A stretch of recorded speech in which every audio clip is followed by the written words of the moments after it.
Halo teman-teman semuanya, selamat datang di video saya. Perkenalkan, nama saya Lafis Ramadan. Saya dari Prodi Teknik Informatika Winsus Riau. Jadi pada kesempatan kali ini saya akan menjelaskan dan mempresentasikan tugas saya, eh, tugas pemrograman berorientasi objek saya yang yang berjudul membuat kelas dan objek berdasarkan kelas diagram. Jadi fokus utama pada tugas ini adalah saya diminta untuk mengidentifikasikan kelas objek dan state dan behavior berdasarkan kelas diagram. Nah, di sini pada halaman selanjutnya dapat kita lihat ada sebuah kelas diagram yang diberikan. Di sini kita disuruh untuk mengidentifikasikan yang mana sih yang kelas, objek, state, dan behaviornya. Nah, dapat kita lihat di sini teman-teman semuanya ada empat kelas yang saling terhubung. Di kelas pertama ini ada kelas buku, terus kelas 2 ada kelas member, ada kelas staff, dan kelas peminjaman transaksi. Nah, kita lihat di sini pada kelas buku memiliki beberapa atribut. Yang pertama ada atribut title, ada atribut author, ada atribut ISBN. Terus juga ada atribut is borrowed yang bersifat boolean. Nah, terus pada kelas kedua ada kelas member, juga memiliki beberapa atribut. Ada atribut name, member ID, dan peminjaman buku. Terus pada kelas staff juga ada atribut name dan staff ID. Selanjutnya ada di kelas borrow transaction. Nah, di sini ada book, ada atribut book, member, staff, waktu peminjaman, dan waktu pengembalian. Nah, dapat juga teman-teman lihat sifat dari kelas-kelas ini. Di kelas buku ia memiliki sifat untuk peminjaman dan pengembalian buku. Nah, pada kelas borrow transaction juga memiliki sifat. Nah, kelas ini memiliki sifat pinjam buku dan pengembalian buku. Nah, di sini ada sebuah tabel yang barusan saya isi. Sini saya sudah mendapatkan 3 kelasnya tadi, ada kelas buku, member, staff, dan borrow transaction. Objek yang saya gunakan adalah untuk objek itu kita menambahkan sendiri ya teman-teman. Nanti di bagian pemrogramannya, di bagian codingnya, teman-teman bisa nambahin sendiri. Sini saya udah nambahin objek, ada buku 1, buku 2, untuk objek book, objek kelas buku, dan ada anggota 1, anggota 2 untuk objek di kelas eh, anggota. Di kelas member ya. Terus juga ada tugas 1 di kelas staff. Nah, ini dia. Sama seperti yang saya jelaskan tadi, di sini ada state atau sifat atau atribut. Buku itu memiliki atribut title, author, ISBN, terus juga is borrowed yang bersifat boolean. Kelas buku memiliki sifat dua, ada borrow dan return board.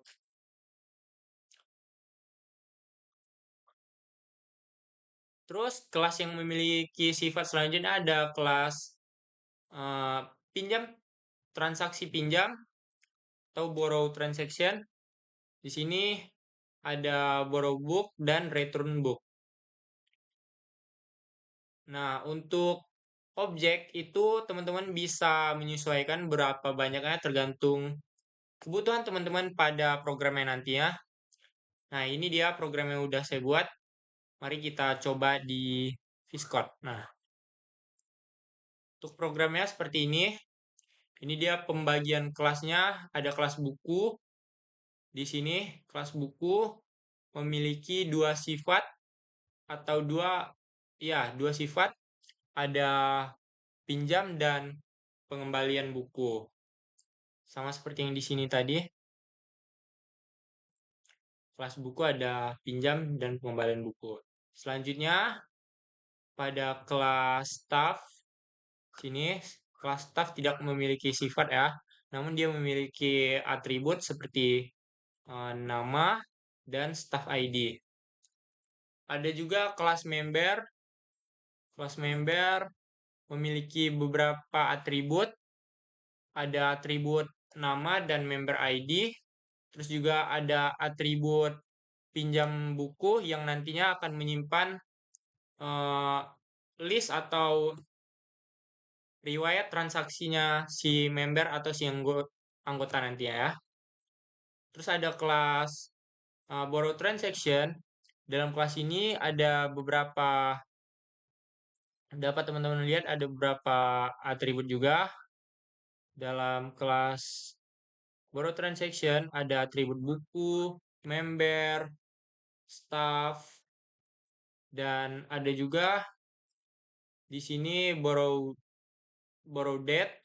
Nah, oh iya, saya lupa jelasin tadi teman-teman. Di awal kode di sini saya menambahkan library data ya, import data karena Python sendiri tidak dapat membaca waktu.